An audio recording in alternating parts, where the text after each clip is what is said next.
వాళ్ళు ఎంత ఖర్చు పెట్టారో దానికి లెక్కలు తేల్చాలి. ఎందుకంటే ఇలాగే వదిలిపెట్టేస్తే ఇంకా చాలా మంది పుట్టుకొస్తారు, సమాజాన్ని పీకు తింటారు. రైట్. ఇది విషయం. ఒక్క విషయం మాత్రం నేను మిమ్మల్ని సూటిగా అడుగుతున్నాను.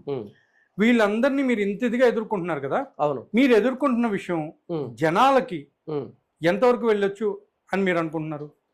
అంటే ముఖ్యంగా క్రైస్తవ్యంలో ఉన్నటువంటి ఎవరైతే కొంతమంది మీరు అన్న చూడండి, ఇందాక మనం మాట్లాడుకున్న విధంగా గొర్రెలుగా తలకాయ ఊపుకుంటూ ఫాలో అయిపోయే వాళ్ళకి అది బుర్రకెక్కుతుంది అంటారా ఇప్పుడు మీరు చెప్పింది కానీ, లేకపోతే మీ ఛానల్లో మీరు చేసేది కానివ్వండి?